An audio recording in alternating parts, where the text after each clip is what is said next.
Hello students, 11th standard maths chapter 10 example 10.9 அதில் ரெண்டு subdivision 1 2 ன்னு கொடுத்துருக்காங்க. நம்ம 1 by 1 பார்க்கலாம். Differentiate first subdivision y equal to sin x square கொடுத்துருக்காங்க.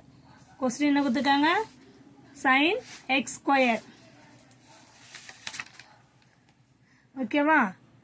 y equal to sin x square கொடுத்துருக்காங்க. கொஸ்டின் பார்த்துக்கோங்க. இப்போ அதுலேருந்து நம்ம என்ன பண்ண போறோம்னா sin x the whole square கொடுக்கல, sin இந்த டேர்ம் மட்டும் தான் ஸ்கொயர்னு கொடுத்துருக்காங்க. அது நல்லா கிளியராக புரிஞ்சுக்கோங்க. இப்போ நம்ம differentiate with respect to X, differentiate with respect to X, எக்ஸை டிஃபரன்ஸ் பண்ண பண்ணோம். இப்போ dy by dx equal to என்ன பண்ணோம் நம்ம முதல்ல இந்த சைன் இருக்குல்ல, அப்போ இந்த சைனை மட்டும் டிஃபரன்ஸ் பண்ணால் காஸ் எக்ஸ் ஸ்கொயர். அதுக்கப்புறம் இந்த உள்ள இருக்கிறத டிஃபரன்ஸ் பண்ணோம். உள்ள இருக்கவங்களை டிஃபரன்ஸ் பண்ணும்போது நம்ம என்ன பண்ணோம், dy by dx திருப்பி அந்த உள்ள இருக்கவங்கள டிஃபரன்ஸ் பண்ணணுன்றதை நான் தனியாக போட்டு காமிக்கிறேன். புரியுதா? முதல்ல சைன் எக்ஸ்ன்ற மாதிரி அர்த்தம். அப்போ காஸ் எக்ஸ் ஸ்கொயரு அப்படியே சைன் எக்ஸை டிஃபரன்ஸ் பண்ணால் காஸ் எக்ஸ்னுவோம்ல, அந்த அப்போ இங்கே எக்ஸுக்கு பதிலாக எக்ஸ் ஸ்கொயர். அப்போ சைன் எக்ஸை டிஃபரன்ஸ் பண்ணால் காஸ் எக்ஸ் ஸ்கொயர்னு போட்டாச்சு. அதுக்கப்புறம் உள்ள ஒரு எக்ஸ் ஸ்கொயர் இருக்குல்ல, அதை வந்து நம்ம டி பை டிஎக்ஸ்ன்னு போட்டு d by dx into x ஸ்கொயர்னு போட போகிறோம். இப்போ என்ன பண்ண போகிறோம், நம்ம காஸ் எக்ஸ் ஸ்கொயர் இந்த எக்ஸ் ஸ்கொயர் டிஃபரன்ஸ் பண்ணும்போது ஆகும் 2xன்னு ஆகும். அதுதான் ஏற்கனவே சொல்லியிருக்கேன் நிறைய வாட்டி, எக்ஸ் பவர் n கொட்டு n x power n minus 1. ஓகேவா? இப்போ இங்கே வந்து எக்ஸ் பவர் 2 இருந்தால் என்ன வரும், 2x எக்ஸ் ஸ்கொயர் 2 மைனஸ் 1. அதாவது இங்கே 2க்குனால் 2 மைனஸ் 1. சப்போஸ் 3 இருந்தால் 3x பவர் 3 மைனஸ் 1ன்னு வரும். அவ்வளோதான், வெரி சிம்பிள். 2ல் 1 போச்சுன்னா 1, அப்போ எக்ஸ் பவர் 1 எக்ஸ், அப்போ 2x. இது எப்படி எதெல்லாம் 2xன்னு எதெல்லாம், அதை தான் நான் இங்கே போட்டிருக்கேன். அப்போது dy by dx, therefore dy by dx equal to 2x cos x square. அவ்வளோதான், சிம்பிள்மா. செகண்ட் சப்டிவிஷன் பார்க்கலாமா? Second subdivision y equal to sin square x. y equal to என்னது, sin square x.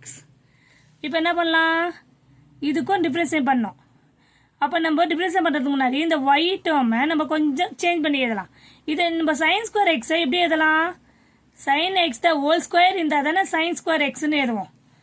இப்போது இங்கே பாருங்கள், for example sin x the whole square இருந்தால் எப்படி எழுதுவோம், sin square எக்ஸ்ன்னு எழுதலாமா? இது இப்படி எழுதலாம்ல, அதை தான் இப்படி இருக்க டேர்மை நம்ம இப்படி எழுதுறோம், அவ்வளோதான். ஓகேவா?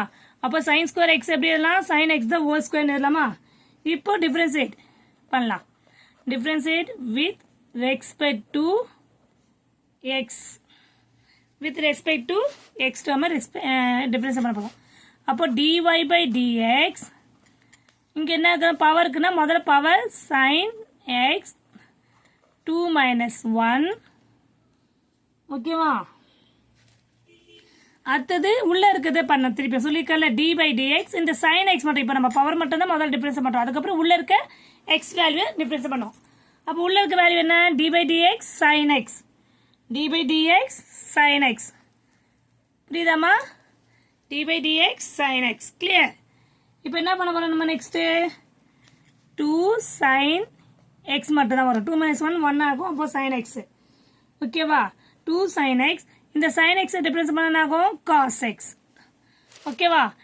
இதை பார்த்தாலே நம்மளுக்கு தெரியுது டபுள் ஆங்கிள், ட்ரிக்னாமெட்ரியில் டபுள் ஆங்கிள் ஃபார்முலான்னு இருக்கும். 2 sin x cos x எப்படி எழுதலாம், sin 2xன்னு எழுதலாம். நீங்கள் dy by dx இதுவும் ஃபைனல் ஆன்சராகவும் வச்சுக்கலாம். இதுக்கப்புறம் நம்ம ட்ரிக்னாமெட்ரி ஃபார்முலா யூஸ் பண்ணால் இப்படியும் எழுதலாம், dy by dx equal to sin 2x, sin 2x. Clear students? எல்லாருக்கும் புரியுதாமா? Thank you students.